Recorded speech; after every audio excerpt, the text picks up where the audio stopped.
All right, Steve, we are live, and Steve had sent me an email by a sister or a brother saying, "Hey, why don't you talk to that Scott guy again?" And he forwarded it to me, and I was like, "Yeah, let's do something sort of like a state of affairs with everything going on I in hadn't the even had a world chance to right get now." back to her on that email. I need to respond to her about that. So I'm terrible with emails. We were so far behind. I've been so busy lately. But yes, yeah, this all came from one email. And you know, Scott, I got to tell you, I've been praying about this, and my life has been a whirlwind the last 3 months. We've just been so busy. We moved to a new home. We downsized and building offices in my office and recording studio in my garage, which is where I'm at right now. And just been busy. I haven't been able to keep up with what's going on in the world. It's only because of people contacting me. Did you see this? Did you see that? And so today, I specifically did my best to just focus on what's going on in the world. What in the world? There is so much. I mean, my jaw was dropping, on different things, and I have to say, I think this should be more focused on like high watch for Ninth of Av, you know, because there's just so much going on. I'm sorry, I completely robbed what you're doing here. Forgive me. No, Go ahead. no, no. This is that's again, man. I don't have anything I'm doing. You ought to know me by now. I just get on and talk with people, and we Bible trail around. And so, Well, what jumped out at you the most since you've been so busy that has your attention as you like to say it in a current understanding as you're watching events and comparing them to biblical prophecy. yeah, yeah. Well, okay. I don't know if you've seen my last two prophecy teachings I've done. I'm really, this is a season I'm really watching right now. Okay, especially leading up to the fifth day of the sixth month. Okay, and in those teachings, the last two I made, I talk about the fast of the fourth month and the fast of the fifth month. How we should be, mindful of. This can be a trigger leading up to. Now, it doesn't necessarily have to be on those days, but those days could be what fire people up all the more. But the Temple Institute just released a video this last week. I wrote some quotes down from what they said in the video, right around almost the 14-minute mark. They said how Israel is back in the land and has sovereignty over the Temple Mount. Simply mourning isn't enough, because he was talking about the fasts, okay? The fast of the fifth month. It's something I've said, how I got multiple teachings on this very topic itself. How one day these fasts are going to be turned into feasts. He talks about it. This is the leader of the Temple Institute saying it's time for these fasts to be turned to joyful Moedim as prophesied in the prophets. And I'm watching this, I'm going, he's saying what I have been saying is going to happen. And now, will it happen this year? Well, now maybe not. In fact, I don't have the exact quote. It's a long video, and I watch everything at 2x because I can't watch myself at single speed. I got to watch at 2x. I'm boring in my opinion. And this is like a 30-minute video, so even at 2x, it's still 15 minutes, which is dragged out for me. But somewhere in it, he had mentioned how it's time. It's time to make these fasts into the feasts. And he said when the temple is up, these will be turned into feast days. So he made a declaration in his understanding the temple has to be up first and then it will be. Where my understanding has always been like the mere process of them starting to build it could be what turns it around. But he said how, we've been doing all this and getting it ready. Well, now it's time to, to start working on it. Well, there's only one thing in their mind that's keeping them from working on it. And that's the red heifer sacrifice, because they believe the red heifer sacrifice has to be done before they can do it. Now, my opinion, when looking at the scriptures, that's not needed for that. It's needed for something else. It's all a part of it, don't get me wrong, but it's not needed to start building the temple. But it is their opinion. And so Not to because, go ahead. I was going to say, not to mention that this is another example of because of their vain traditions, because of their add-ons. Mm-hmm, Scripture mm-hmm. doesn't say anything other than an unblemished red heifer. There's nothing in there about it can't have two black hairs or three I white know. hairs. Yeah. But I can see how Yah is using their vain traditions of men to Mm-hmm. prevent them from doing this until it's his time, In other words, Yes. they will not do this until Yah says, okay, if you want to do some abominations, go ahead and do some abominations. And I appreciate Steve, because Steve, myself, and I don't really know of too many other people that actually believe that the sacrifices are going to be abominations, that even a grain offering is like pig's blood on the altar. And do you know of anyone else that holds to that understanding? Are we like these two lonely sheep out in the wilderness? I don't know. I'm sure there is several others out there, but if you're watching this right now and that challenges you, please, I beg you, I have a teaching I just put out a few months ago called The Abomination of Desolation. You need to watch it. And it discusses why the sacrificial system in itself will be the abomination of desolation. It will be what Yahweh calls the abomination. Yeshua references it as. And you have an example. Obviously, right now, they don't have the temple. They don't have the sacrifices. But you don't need that. You don't need the temple for doing sacrifices. Okay. You just have to have an altar. The altar. There you go. Right. And the point I was about to make is, and you made this point, that you believe when the ark comes out that it's going to be an idol, sort of like just like the bronze serpent was turned into an idol. But I mean, right now, the Western Wall is an idol. In essence, it is. It's 100% an idol of Judaism, just like a lot of what Rome. I like to beat up on both sisters, just like Roman Catholicism. She has her idols out the yin yang, but both of these harlot sisters have not changed ever since Ezekiel 23. And so I don't like to be called an anti-Semite without being also labeled an anti-Roman Catholic at the same time. So, well, it doesn't take much to be called an anti-Semite these days, especially. You show any kind of resistance, you oppose what they're doing in Gaza, well, all of a sudden you're an anti-Semite, or you oppose this. And that's getting bad. Things are getting, all around the world. And that goes into so many other elements that we can talk about, how we could be nearing the end times closer than what we even think. But back to the 9th of Av. Oh, go ahead. You say something, bud. No, I was just going to say that what I am seeing, especially in the Hebrew uprooter community, I'm actually seeing Jew hatred. No, I'm seeing people hate on people just because they say they're Jews or they are Jews. I don't care. I don't care about their DNA. I mean, I don't give a. But let's backtrack. We are not anti-Semite. Okay. No. But people will try to say that we are. And I know good people who simply oppose what Israel is doing, but they're not anti-Jewish at all.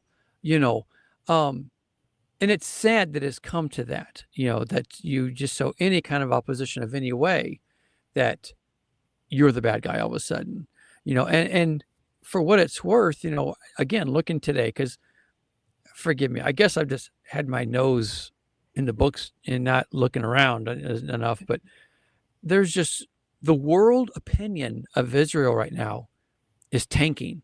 Okay. Because of what's going on in Gaza, especially. And I don't even know all that's going on in Gaza. I haven't been reading it, looking at it, watching it. I don't trust any news source anymore. Even the quote good ones. I don't know, I'm not saying they're all wrong. I'm not saying these are right. These are the bad guys. I'm not saying that because I don't know. I've had some good friends who've been over in Israel and can say, Steve, this isn't what's going on. This is what's going on. And then I have other good friends saying the exact opposite, So I think it's all going to be depending upon what view you want to see things, what lens you want to look through. And my concern, though, in all of it, everything is boiling down to, I think we're sprinting to the end days right now. What I'm seeing going on now. Okay, I knew I had some notes like this because, forgive me 1 second. I know that we have heard for decades since I was a kid, we're in the end times. Yeshua, well, that's Jesus in my opinion. Back then they would say he can come anytime. Okay, we've been hearing the last days thing for the pitch for all these years. Okay, and I'm 56 now, so we're talking at least that's what I've known. Okay, these last 50 years, I can remember hearing anytime. This is it. And yeah, there were some interesting things going on back then, but nothing what we're seeing today. So why should anybody listen to us today when this has been, screamed out for all these years, and here we are still today, nothing going on? Go ahead. The answer to your question is, I've believed since I was a kid in God's 7-day redemptive plan, and I told people in the 90s, 2000s, 2014, 2017, no, we're not close yet.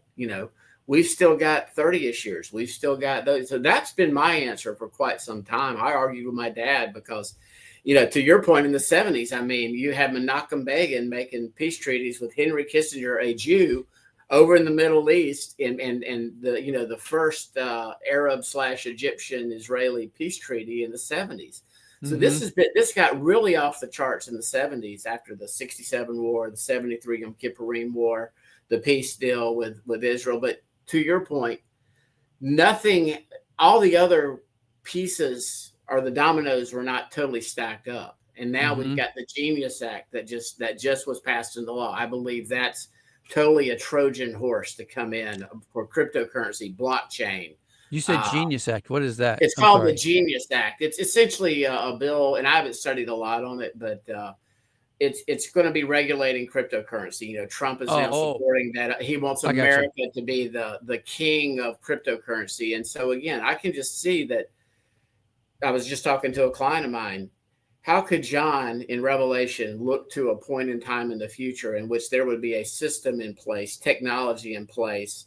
Because Satan is not omniscient. He's not omnipresent. He's going to have to rely upon technology to do this, in which all financial transactions to be legal are going to be controlled through AI, through quantum computing, through these laws that are we're now starting to see them, come online. And I just believe the foundation is there. It's just a matter of when.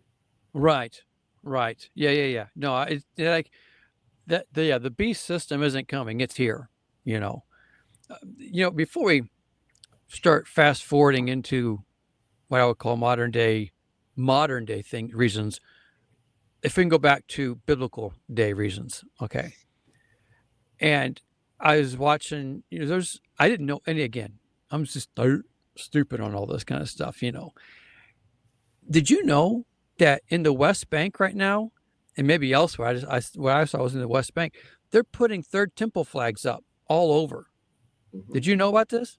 Okay, yeah, I didn't know anything about this. Yeah, supposedly they're putting direction signs up and putting in a rail system, and it's just a matter of when.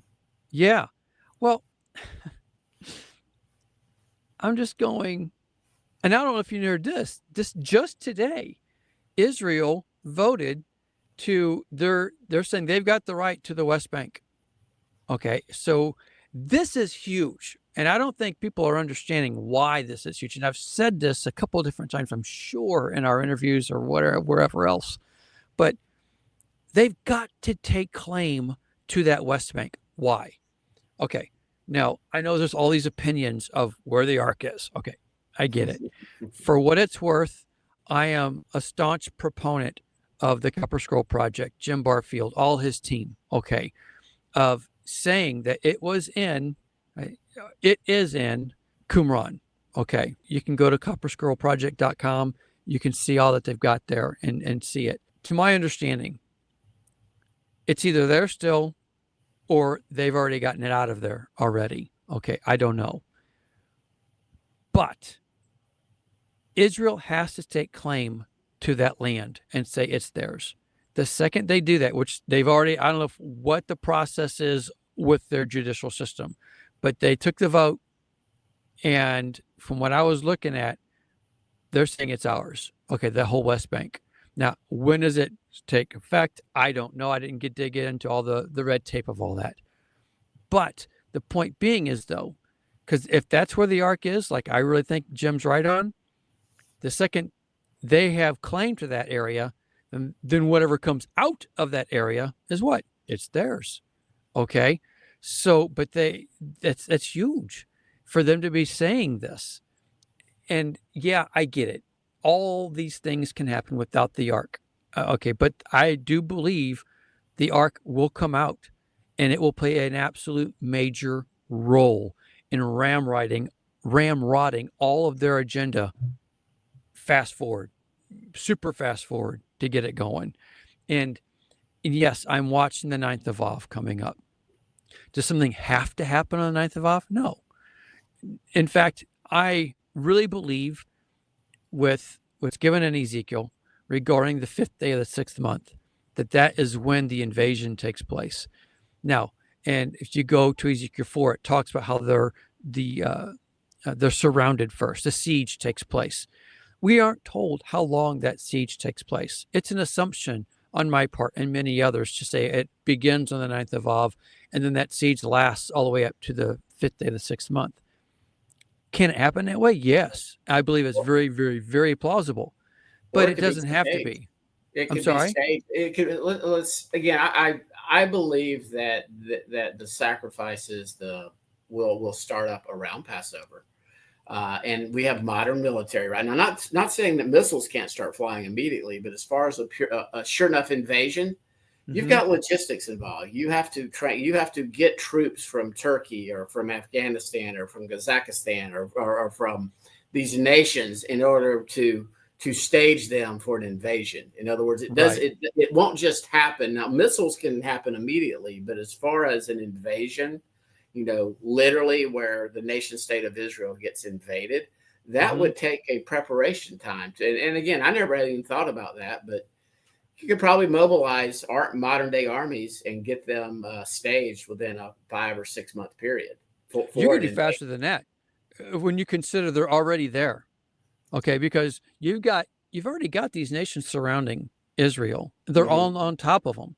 When you count how close Egypt is, Jordan is, they're all right there. Turkey's in Syria right now. Yeah, they're mobilizing now already, and they've been doing that over these last 2.5 years, getting troops in position. So that's why I'm thinking it can't just be 2 weeks that they're surrounded. It's going to be, and then the siege happens. I'm sorry, the invasion happens. So for me, the 9th of Av fits the best, because then you got a good 3 to 4 weeks, and then they're ready. And so I don't know, but when I look at what's going on with this Third Temple stuff, the Temple Institute, they're driving this, and it's low key, but man, it's big. It's real big. Go ahead. You're going to say something. Well, I guess you did know that they did their disqualified red heifer trial run.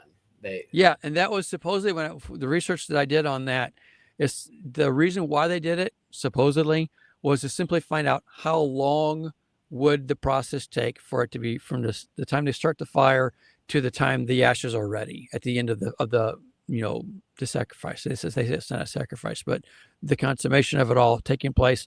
How long does it take? That was the whole purpose of that test. Wrong or right, I don't know, but that's what I've been reading. So, but yeah, it happened.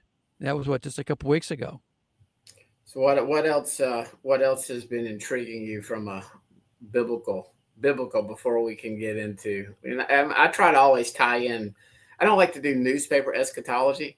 Yeah. Because again, like you said, it's been wrong since the 70s when everybody's like, "Oh, this is it," and then Hal Lindsey got everybody excited about getting raptured in 1981 because the nation state of Israel's been gathered back to the land. Well, only Judah was, but right.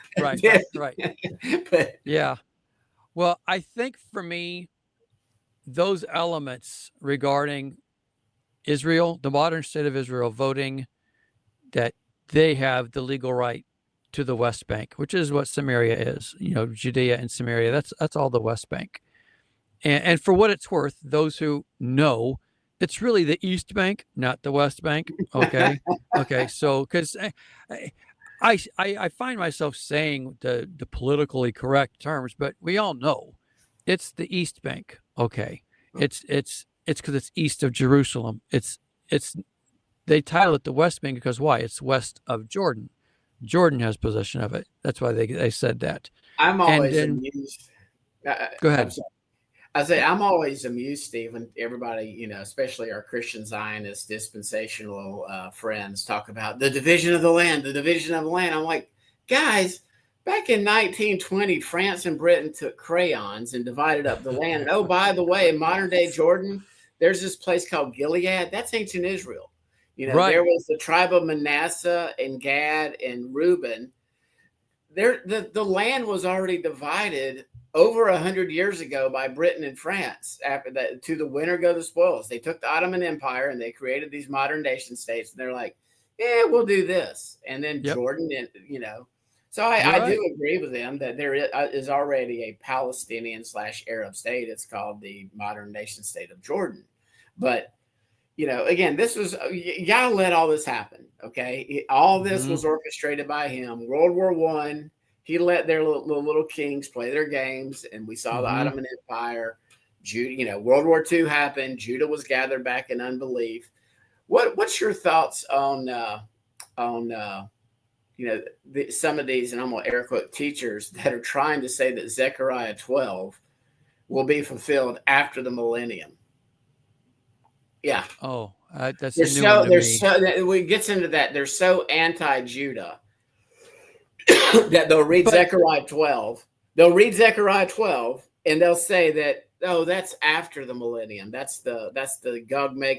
And I'm like, this makes no sense. You really are this, Well, it goes against Hosea. The Battle of Armageddon is the last war, period. There's no longer training for war after that. All weapons are done away with after that. Even when the enemy, I'm talking Satan himself, and he's loose for the short season, and it says he gathers all these nations around Jerusalem. There's no war. It says fire comes down and destroys them. Why? Because the prophecy is there will be no more war.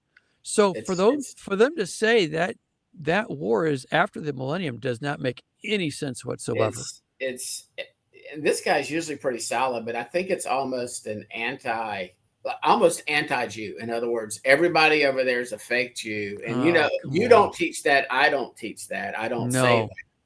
No, but I'm not saying every one of them over there is Jewish, but I'm definitely not. That's not to say they're all fake. Oh my gosh, that is so wrong. Well, but I do believe that's part of prophecy. What we were talking about earlier, that this, sure enough, hatred toward Jews, they're going to just for being Jewish is going to only exponentially increase almost weekly, monthly, yearly, based on the geopolitical situation, which we know, again, it's Yah up there letting all the head puppets down here on earth operate according to his will and his plan to effectuate. Right. Yep. The sad part is, well, that's sad in itself. Don't get me wrong. Forgive me. But that's going to penetrate over into the Christians who follow Torah just the same, and people aren't seeing that. And it saddens me when I have my brothers and sisters in the faith who don't follow the Torah, and the grand majority of the ones that I encounter, it's simply the light's not flicked, tripped over on for them yet. I haven't truly met people who are just sternly rebelling. It's simply a misunderstanding, trusting what they've been trained up in more than trusting in the scriptures that I can say thus far. But for them, they don't understand what the scriptures say in Revelation, that the enemy pursues those who do what? Hold to the testimony of Yeshua and keep the commands of Yahweh. There's a twofold element, so why? And I'm praying that their eyes are opened to understand that time is coming. In fact, we may have discussed this before, but this ICE thing that's going on, about the illegal immigration and stuff, man, Scott, I am convinced with all my heart. I can be wrong. Don't get me wrong. But this is all prep for what's going to happen for Christians when it all comes down. This is a trial run with the immigration element, because the time is coming when being a Christian and holding to the testimony of Yeshua and the commandments is going to be illegal. This Noahide law stuff, it's going to be legit. I got that teaching on it. If you haven't seen it, check it out. But I'm telling you, it's coming. And it's coming to America much sooner than people want to admit. And again, we're in a minority here, but I believe you might have a similar potential understanding as far as that 10-headed beast and those 10 tribes probably is not coincidental. And that two-headed beast in 2 tribes of Judah, I can see how there's going to be some kind of merger of the harlot religions, the 2 sister religions, into one, in which they sort of coexist. But it's again, I don't know how it all plays out, but I can see how, someone like you and I, we could be persecuted by Christians or by, like you talked about, the Noahide laws, however they're enforced, and say, you're not Jewish, you can't keep the Shabbat. Right. You're not to follow the Torah. You're committing blasphemy by doing this. And then and then if Judah, if the anti-Messiah does set the system up and says you must worship me, and they use the Noahide laws, well, you're worshiping the false Messiah. In other words, you're worshiping Yeshua. That's right. Idolatry, off with your head. So again, we're talking about end times Noahide laws, not the way they exist today, which they're not on the books. It's just an executive order. Well, but they are on the books for some places. They're just not being acted upon. That's the thing. And the time will come, because it's already in place, they just flip the switch. That's the concern that I have. And at that time, I believe that if my current theory is correct, that being that, because if you look, again, I mentioned this in the last 2 teachings about the 5th day of the 6th month. There's a reason why, it's given to us in Ezekiel 8 and 9, that's when the devastation comes. And it says it lasts for 40 days. And that's in Ezekiel 4. Okay. Right before Sukkot, And in fact, I was reading just today as in the scriptures, and there's a certain date that popped out. I'm going, oh my gosh, that's right before this and this. Dots were connecting for me. I started getting excited about it. But, I'm looking at how I can really see this year being legit. I know you differ with me on that, and that's cool. And to be honest with you, listen to me, I would be so happy to be wrong. I have got so much to do. I feel like I'm running behind on stuff I got to get done for the Father. There's so many teachings I want to get out, and I feel like I'm failed on multiple times. Like, man, I got to get this done. And everyone's got an obligation that they feel called to, and that's mine, is to prep the people of Yahweh. Look, even if it's not a teaching that's going to wow them, that's not my job. My job is to make sure I give what he tells me to give. And a lot of times we have this new series well, it's not new anymore, forgive me, but Come Let Us Reason series. And I get it. A lot of them are basic teachings to reach your everyday Christian, if you will. But my prayer is that are those who are seasoned in this, in the Torah walk or growing in it, that they'll watch those and that it'll encourage them and give them he said that. I should say this for me when I try to reach my cousin, my uncle, my brother. Yeah, you've had the experience, and so you're kind of training up maybe the Torah toddler, the Torah elementary school child, because when you come to this, you go back to the womb. You're not you're barely an infant because you have so much unlearning to do.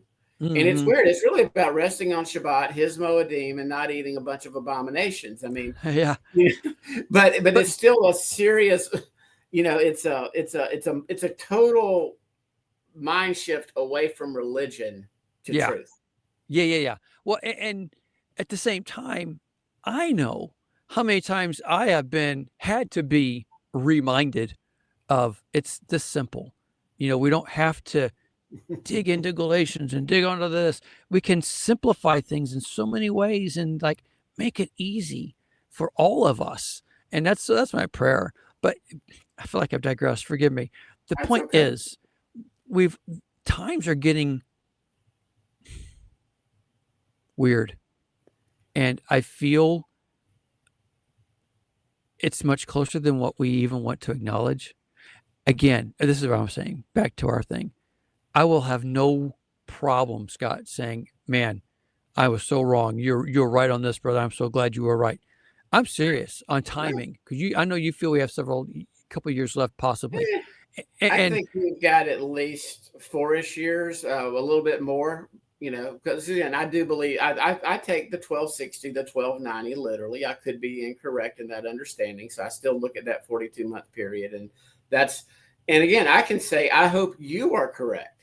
I actually, and I've told Doug Hamp, who I do the roundtable with, and other prophecy geeks that I've hosted, I said, guys, I hope you're right about this 7-year covenant. And that gives people 3.5 more years to repent. I said, I know you're right about the 2 witnesses coming on the scene, because that's the 6th woe. Okay. So I know I can dogmatically state that the 2 witnesses are not testifying during the first 3.5 years as part of this 7-year, and I'm air quoting, tribulation period, because I know it's become gospel truth, but it's just it's a man-made doctrine out of dispensationalism that can trace its roots all the way back to the Counter-Reformation. Well, so, it's in my opinion, completely misunderstanding Daniel 9, yeah. But bottom line, if we are nearing the times like I think we are, it's going to be hitting the fan real soon. Just looking at going back to the argument now, why should someone seriously consider now, because it's been declared for how all these decades, and here we are still today. Let's count some reasons of why. Okay, 1, check this out. You can go to timeanddate.com, and they got all these different things. You can look up lots of cool things, which I'm very thankful for. Well, I went to timeanddate.com, put in October 7th, which is when all this catastrophe started with Israel. Okay. And it was bad. And I can give you my opinions on this and that, and everyone can too. Doesn't matter. Bottom line is, what we're seeing over there right now, officially, in my books anyway, really triggered and kicked off on that day, October 7th. Okay. Well, if you go in and just put in, for fun, forgive me, but 666 days since October 7th, guess what it lands on? Just for fun, not saying it means anything, October 3rd, or I'm sorry, August 3rd, which happens to be the 9th of Av. Okay. The 9th and 10th of Av are the 2 dates I'm watching right now. So I just thought that was kind of interesting. But those who know me know that I'm all about watching the calendar every year, not just this year or next year. I've watched the same days over and over and over because they're watch days for me.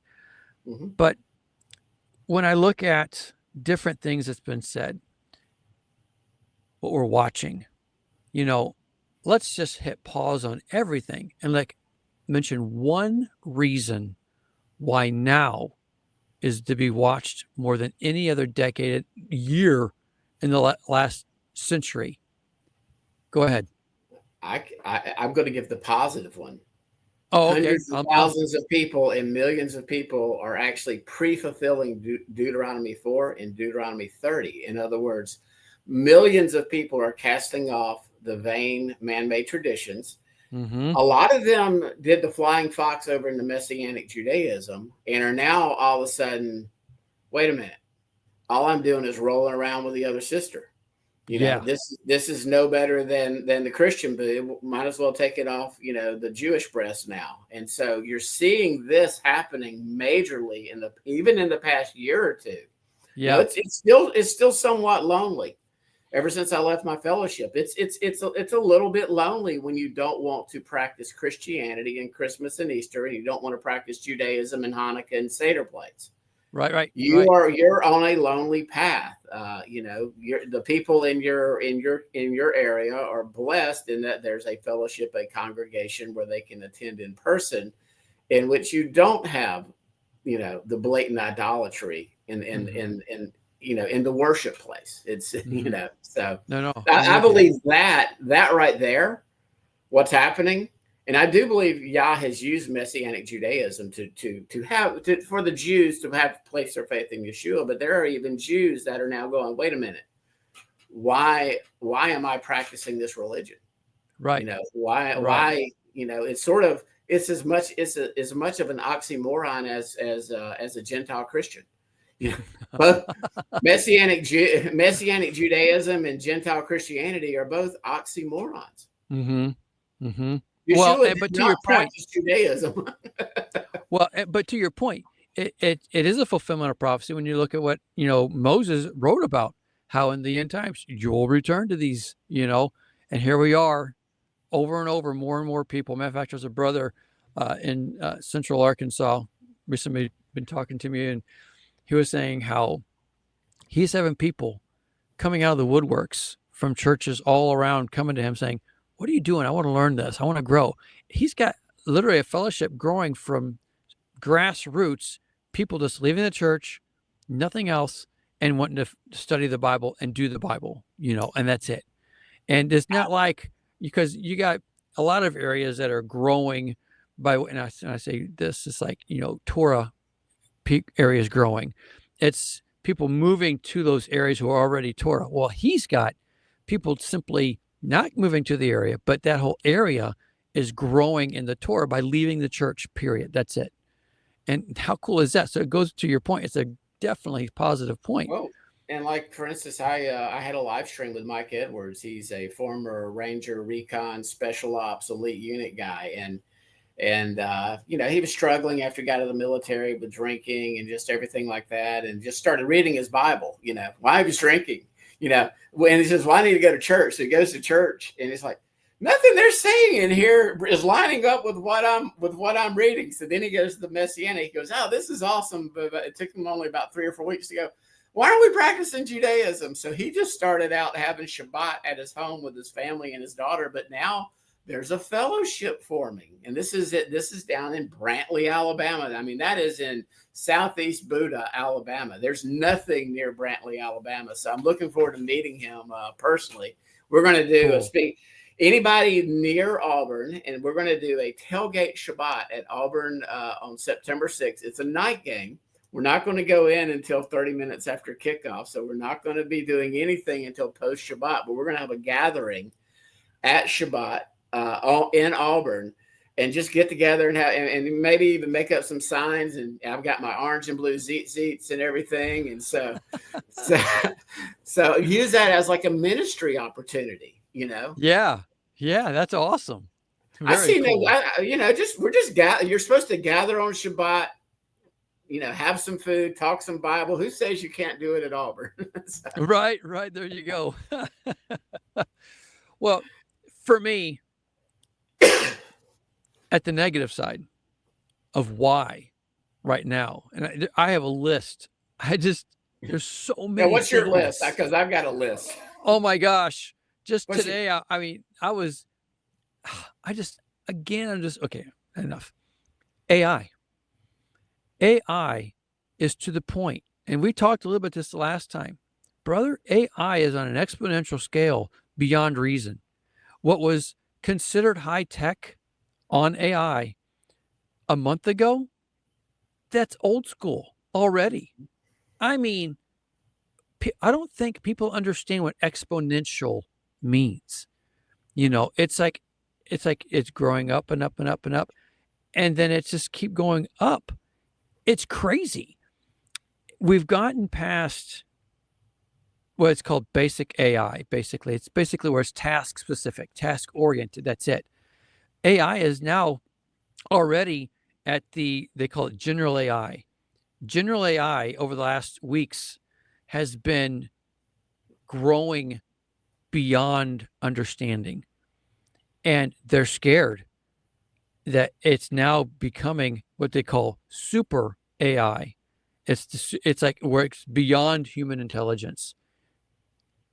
And we're like, I don't know how you can say it because of on the exponential scale, but we are literally days, weeks, months away from super AI just taking over. It's insane, Scott. That it didn't take long in my little bunny trail, if you want to call it that. I'm going, oh my gosh, this is beyond reason. This is not, unlike the little season, Steve. This is not a vortex conspiracy. This is just happening in reality in real time. Yes, And I don't think people are grasping because they're not seeing it in front of you all the time. You hear about it, you see some cool videos on, those videos you see on YouTube right now, those are old already. Okay. And oh my gosh. I mean, it's just, I don't know what to tell you, bro.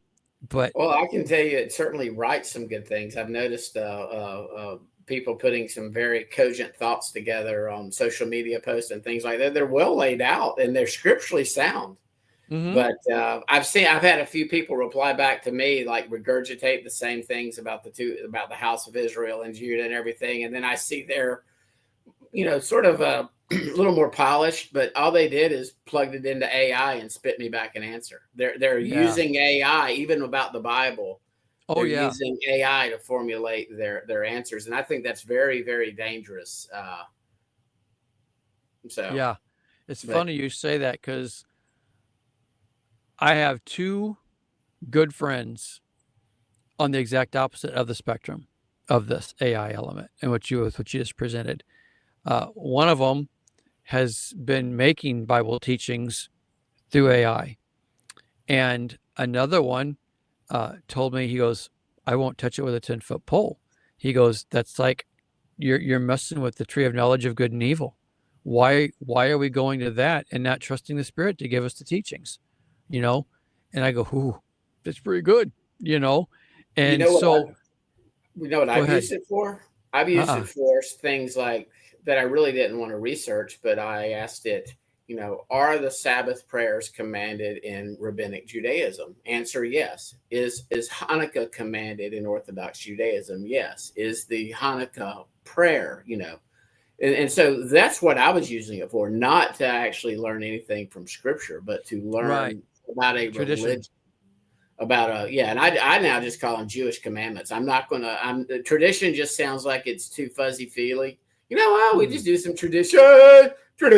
No, Jewish law, Jewish dogma, Jewish commandments that Jews are required to do. There's a huge difference between a tradition, the way we understand it in the English vernacular, versus what Judaism requires of its adherents and its followers.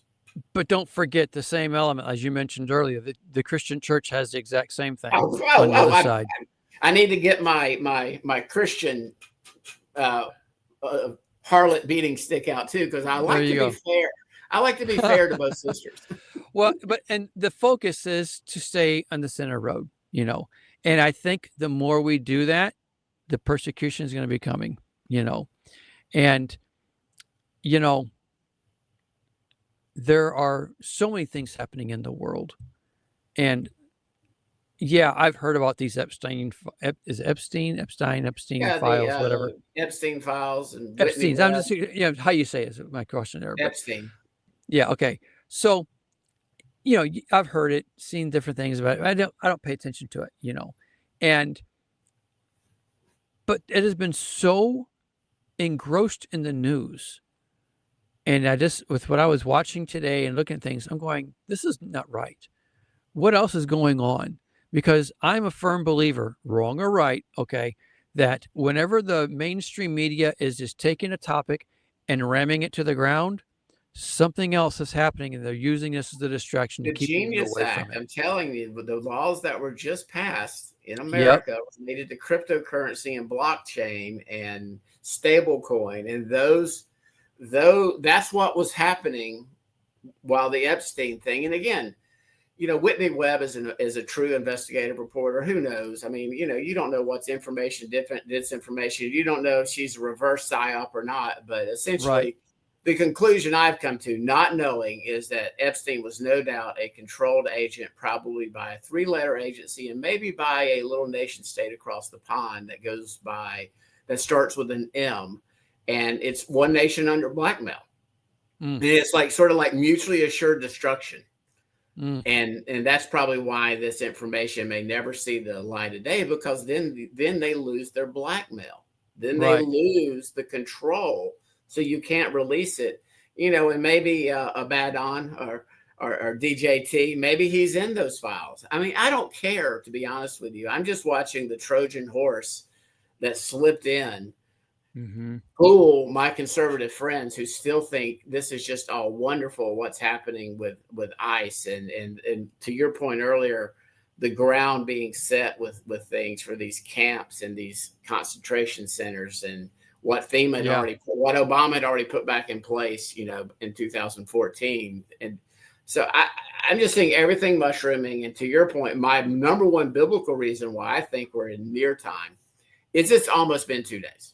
It's almost been 2,000 years. And again, if your theory is correct, I never, 27-ish AD was the earliest. My research scholar, years ago when I gave up trying to prove a date, I literally gave up and said 26-ish to 36-ish. Those are the outliers. 28 to 33 had the most evidence. And Messiah 2030 makes a case for, a 5 BC birth. So again, I'm just very wiggly, and if you're correct, if your understanding is correct, it could be 2 days could be up in 2027. Exactly, because if capital I, capital F, okay, 2027, as you mentioned, that would be the time of my understanding when the millennium would begin, because this would be, if things would start off this coming fall, starting even as soon as the 9th day of the 5th month, or 5th day of the 9th, forgive me. No, 9th, 5th.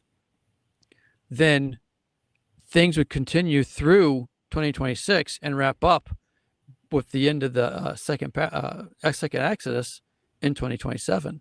And you're looking at it from a literal 70 weeks, sort of a, yes. I don't want to say a new understanding, but definitely not mainstream. Definitely not mainstream. I'm sure someone else has got the view out there. When I was looking into, I hadn't seen anybody else who presented it, and I'm sure there's somebody else who has. So that's not the issue. But yeah, it's definitely not mainstream. And and I do believe, though, with what that being said, as I mentioned in one of the teachings a couple of weeks ago, regarding, I believe there's multiple views that could be correct regarding the 70 weeks. It could be 70 Shavuots. It could be 70, Jubilees, all being true. But it's like when it comes to the literal translation, it's just the same. They all overlap and overlay in perfect harmony. I really believe there's a legitimacy to that. There's a guy out there by the name of Christian Widener who is, to your point about 2027, that he is basing it from the decree where King or Sultan Solomon or whatever rebuilt the walls of Jerusalem and everything back about 400, and now it's been 488-ish years ago. Okay. So he's even, and Christian's a smart guy. He's an engineer that retired, and he's just devoting himself full time to prophecy. I've had many. He hasn't seen that he's Israel yet, and so therefore he hasn't seen that Jesus meant what he said. Yeshua meant what he said in Matthew 5. That includes the 4th commandment. So, but a really, really good guy, nice man, intelligent man. But he's got an understanding. Another friend of mine, he looks at it like he does a 49-year Jubilee cycle, but it's weird. All these different theories, whether it be just my simple 6 + 1 = 7, Yeshua came at the end of the 4th day. He returned to this place for 2 days. He's going to raise us up after 2 days. The Hosea 6, 1 and 2. It's just, that's the simplest one I've ever heard. 6 + 1 is 7. But all of these different theories are all within 2, 3, 4, or 5-ish years of one another. Yeah. That's again, I don't believe in coincidences. So especially when you start looking at biblical patterns, and it could be that it's not that this individual doing the Jubilee count is wrong. They just aren't looking at the other possibilities that could all be true. Right. With a Hebraic understanding. Correct. On layers. Agreed. Hey, do you know, when I was researching today, a guy by the name of Stephen Miller in the Donald Trump's his Goebbels or Himmler. I call him Little Himmler. Okay, I don't know anything about it. I just know he made a statement supposedly that he wishes that the American population was 100 million or less. Have you heard that? I haven't heard that, but that guy, he seems like he has the heart of a wolf, a ravenous wolf. Like he has no feelings or carings for, really. I mean, again, that's my impression. I don't know him. I don't walk with him. I'm just talking No, about I'm with you. from Well, his I public just, interviews. yeah, again, I don't watch news. I don't watch TV. I was like, this is not my thing. But when I was studying today and just kind of looking at what's going on in the world, he came up on one of them, and supposedly, and I looked for his quote. I couldn't find it, but people are screaming all over that he said this. And I'm going, okay, well, I'm not saying he didn't, but I can't prove it that he did. But okay, well, if it's true that he said this, what triggered me on it was the 100 million thing in America, because back in 2017, I don't know if we've talked about this or not, a report came out called the Deagel report. And it was all about the population all around the world for each country. And the United States population, and this was forecasted in 2017. I mean, there may have been previous years also, but the report that I saw was 2017. I've actually got it. I downloaded it. And it went from 2017, it was like, for the US, mind you, it was like 315 million. Okay. Well, the population in 2025 was like 98 million. Dude, we just lost a third of our population. Two-thirds. I'm sorry. Yes, 2/3. We only had a third left. Forgive me. And now you've got a public figure under Donald J. Trump saying that's what he wishes it was. I'm going, wait a minute. What? And so again, I'm not saying he said that, but that was I tried to confirm it and I couldn't find the confirmation. Not saying he didn't, but if he did, that concerns me, because this is pointing to a report I read back in 2017 that I mocked at. And now all of a sudden I'm seeing, oh my. And for what it's worth, I went through and was looking at all the NATO nations. It was mostly, if I'm not mistaken, all of the NATO nations on that report was what the population went down, massively. And other nations, they went up, but the NATO nations went down. Here's another one about 2025. If you've ever looked into and went down this research trail about Alice Bailey, Lucifer Trust, the publishing company for the United Nations, Lucius Trust now. They changed it to Lucius Trust, but no, 2025 is the golden age. That's what Trump's been talking about all this time. It's the ascended masters will make their appearance in 2025. That this is the entry into the age of Aquarius, the golden dawn. You're hearing, and again, and you start looking into just look at Trump. I mean, he's got the Saturn cube on top of his tower. He's got the Trump Tower has the 666 trees with an upside down pyramid. I mean, his and again, I'm not saying Trump is the Antichrist. Please don't. No, I'm with you. Right. But his apartment is essentially in Trump Tower. His penthouse is essentially a shrine to the god Apollo. I mean, so again, nothing better than someone like for him to be used, to get the conservatives on board as he's implementing, Palantir. I mean, Elon Musk, I believe Elon Musk was brought in just to implement AI, just to get it infected inside the government so that AI would, we'll reduce government. You'll be governed by AI. It's like nobody has watched Terminator, Steve. I mean, right? I'm telling you. Sheesh. It's so funny because I never watched the Terminator, to tell you the truth. It was the one that was PG-13 that I just said, okay, I'll watch this one. And it showed all these different things. I'm going, as I'm watching it, my jaw was hitting the floor. I'm going, are you kidding me? And this is back in the 80s when it was science fiction. Yeah. I'm going, oh my gosh. Back to your point about 2025. Or War Games, the old movie War Games. Yeah, and I saw that one too. Yeah. Have you heard of a thing called Project 2025?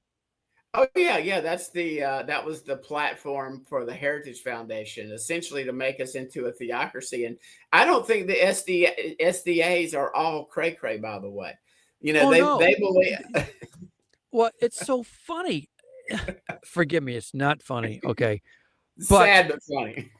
Well, it's like all of these things that they're implementing, you can see how that's the platform they're presenting is, oh, this is a good thing.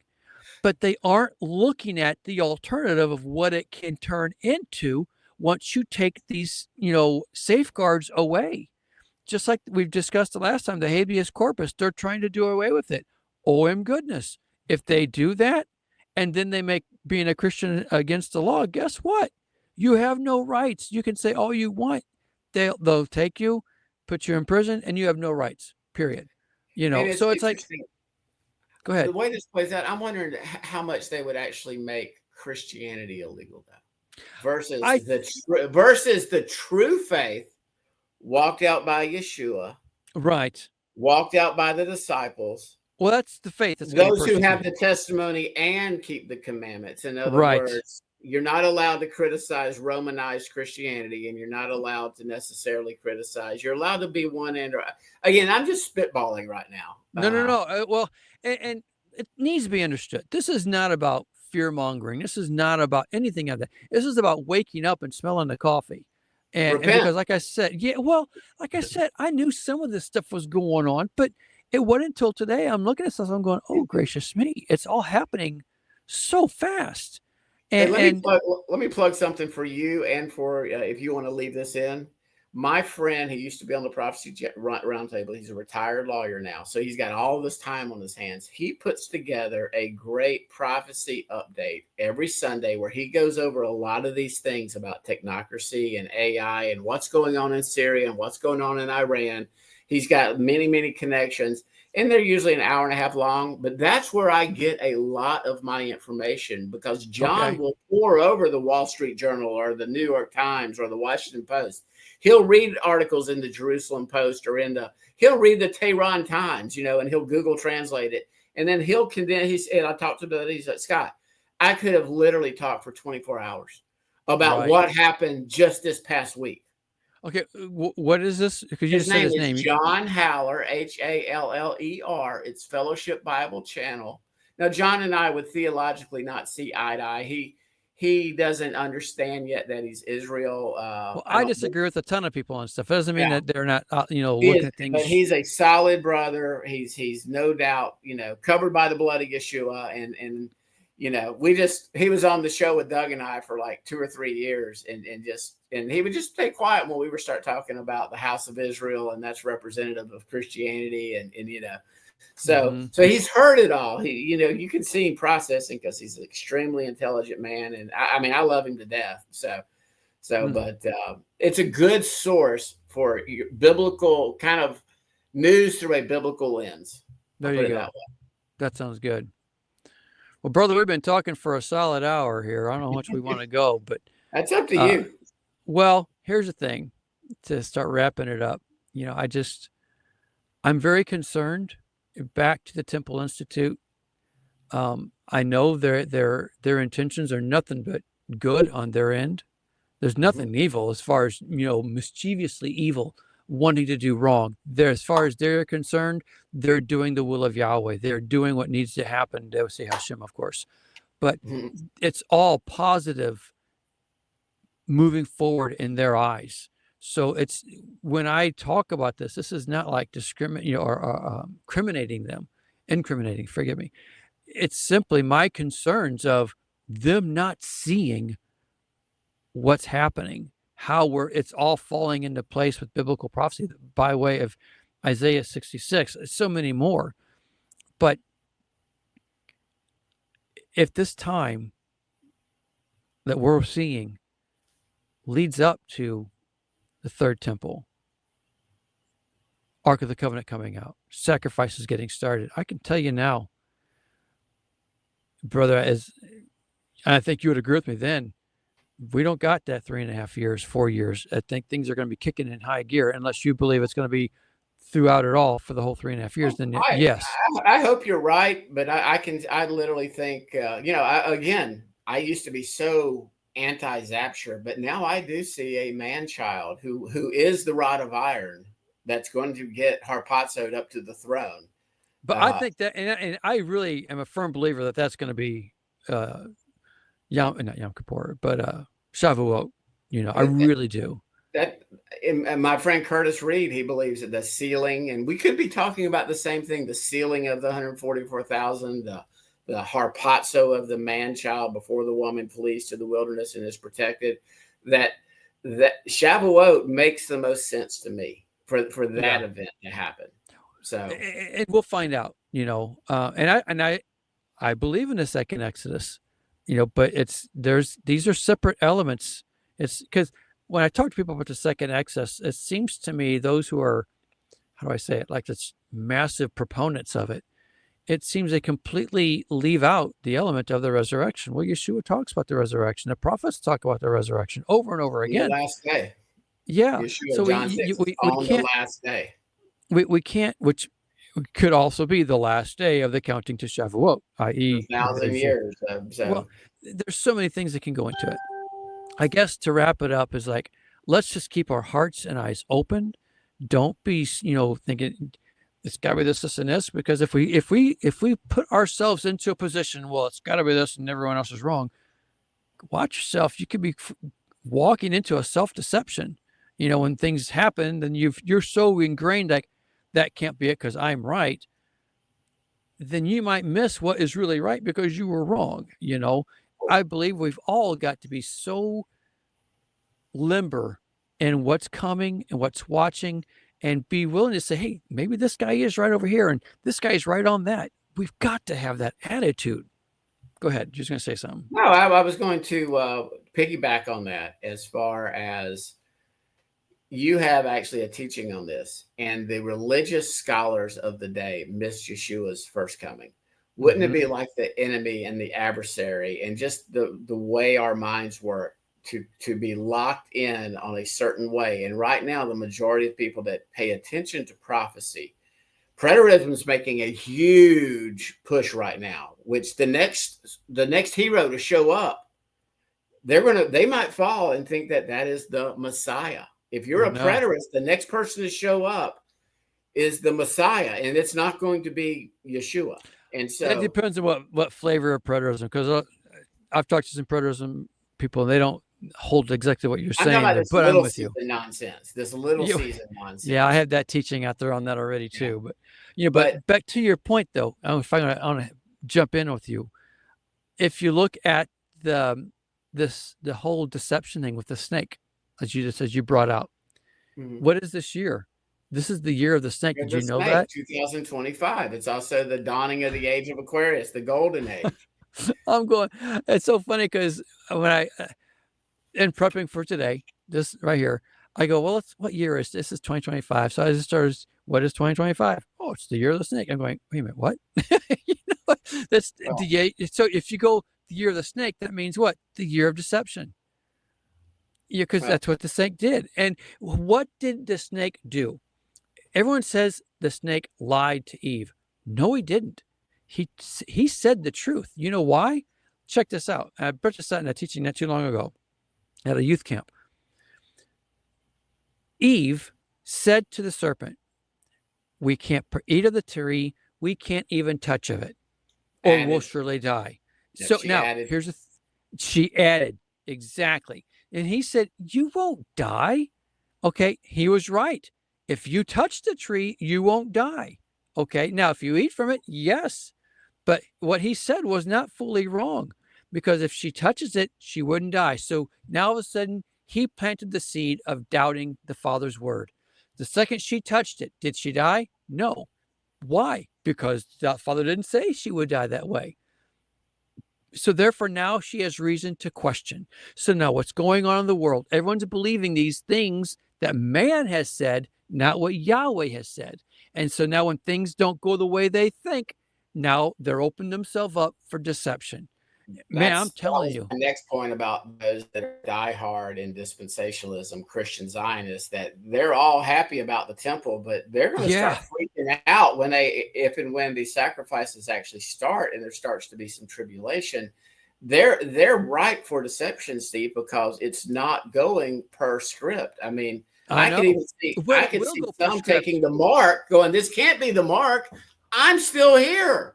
Right. Well, and the thing is, and I bring this out in the Assyrian teaching, and I forget what other ones, but it's like when the sacrifices start, then they're looking for what's the Antichrist do? Well, he takes away the sacrifices.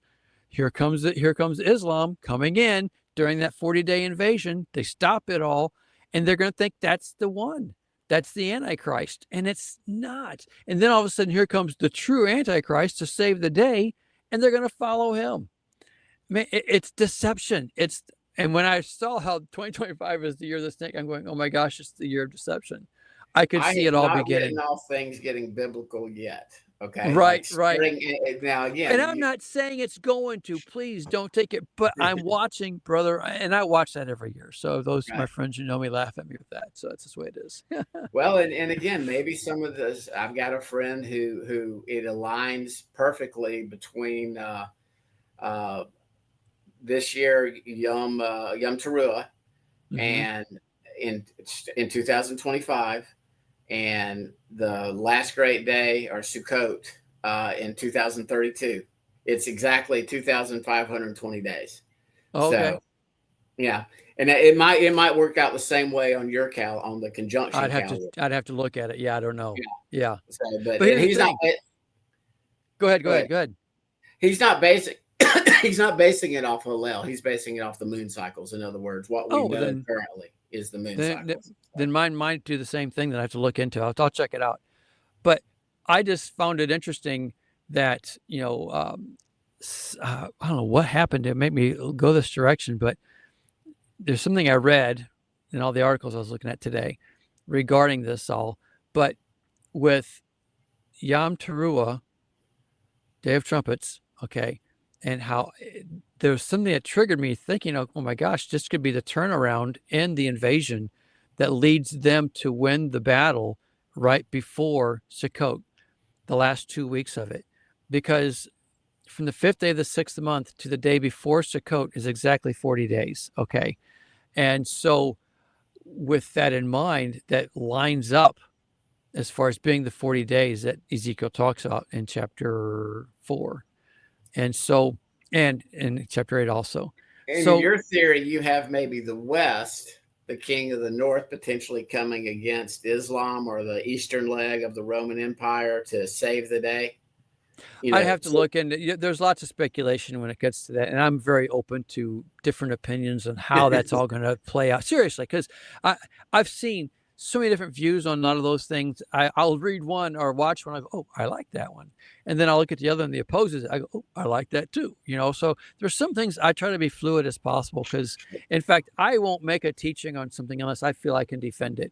And if there's something out there that's beyond me, I just say, well, I don't know. I'm going to watch and pray and see what happens. And I have some things that I like that. Is Islam is essentially the eastern leg of the Roman Empire. In other words, in the statue representation down you have the two iron legs, and Rome split into east and west, and now what used to be, Eastern Rome is now Islam. Oh, I got you. Yeah, right. Yeah, sort of like, in other words, I don't view. Some people take a view that like Joel Richardson and others, they take a view that the fourth beast is, or the fourth kingdom is Islam. So they skip over Persia or Greece or Rome, obviously. You got to skip Joel. Remember that, because Joel and I are good friends. We go back a long. I used to be his editor a long time ago. So I think the world of Joel. We differ on this. But that's like all of us. We're going to differ on things, and we don't have to, agree on everything. What I think would be a good discussion, maybe if Joel had someone that's similar to us. Because again, I don't have a problem getting on with people that have different opinions. Now, there's certain individuals. I learned my lesson with Rico that I believe so adamantly that what he's teaching is dangerous, that we have to follow a Sanhedrin. That I can't stay calm. I'm like, because it's dangerous. No, I know. I'm with you. Very, very dangerous. And I just think following man. So, but with someone like Joel, maybe reach out to him and go, hey man, I know this redneck lawyer down in Alabama. He likes to do chats. Maybe you could find a friend and we could have a discussion about Islam and how Islam may factor into this end times equation. But we better set it up quick. Right. Things could be getting serious real quick. I agree. So, well, brother, it's been fun talking, man. Oh, this is what we do on the phone. We just did a live stream. Amen. All right. I'm in the broadcast, everybody. Thank you for joining us, and y'all have a blessed rest of your week. Shalom. Shalom.